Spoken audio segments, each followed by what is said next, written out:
विजय कुमार जी, क्या कहेंगे? हमने पूरी जर्नी सुनी है, थोड़ा सा जर्नी के आपके बारे में बताइए। कैसे आप ईरान में कहाँ पर फंसे थे और कैसे आप भारत रिटर्न आए?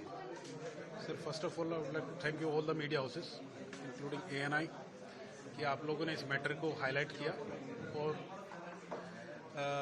ये मैटर्स अपने एक डेस्टिनेशन तक पहुंच पाया जिसमें गवर्नमेंट ऑफ इंडिया उन्होंने भी इसको संज्ञान में लिया और माननीय मोदी जी और जयशंकर साहब उन लोगों ने इस मैटर को आगे तक पहुंचाया और उनके सबका जो जितनी भी अथॉरिटी इन्वॉल्व थी इंक्लूडिंग मीडिया, उन्हीं की वजह से हम लोग आज आपके सामने खड़े हैं सेफली। रही बात वहाँ पे रहने की, जो 80 दिन थे वो एक पेनफुल, जिसको कहते हैं कि हमें यही नहीं पता था कि हमारे साथ हो क्या रहा है। और जब वो डिटेंशन खत्म भी हुआ तो वो ऐसे टाइम पे हुआ कि हमें टाइम मिला ही नहीं निकलने का। उसके बाद वार स्टार्ट हो गया, जैसे आपको पता, शाम तक हम लोग को रिलीज ऑर्डर आता है। नेक्स्ट टाइम प्लान करते हैं कि शिप को कैसे लेके जाना है, बिकॉज शिप के जो इक्विपमेंट थे वो सारे खराब कर दिए गए थे। हमारे पास GPS नहीं था, चार्ट नहीं था, रेडार काम नहीं कर रहे हैं। तो काफ़ी सारी चीज़ें होती हैं जो शिप को चलाने के लिए ज़रूरी होती हैं, बिना उनके अगर चला भी लो तो वो भी क्राइम है। बात वही है कि बिना ब्रेक के गाड़ी या फिर बिना हेडलाइट ऑन किए आप रात को गाड़ी ड्राइव कर, तो ये सब चीज़ें हुई। फिर वार स्टार्ट हो गया। वार में तो कुछ समझ में ही नहीं आया तो शुरू में तो कि ये क्या हो रहा है।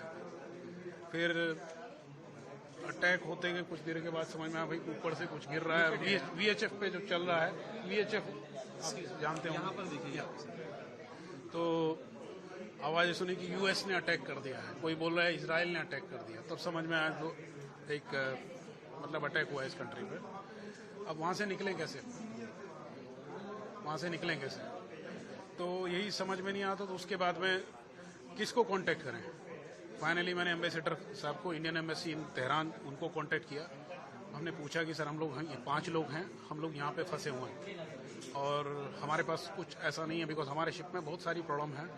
हमारे अगर यहाँ पे आग भी लग जाए तो आग बुझाने के लिए हमारे पास कुछ है नहीं, तो टोटली अनडिफेंडेबल है। क्या हमें कोई सेफ हाउस मिल सकता है?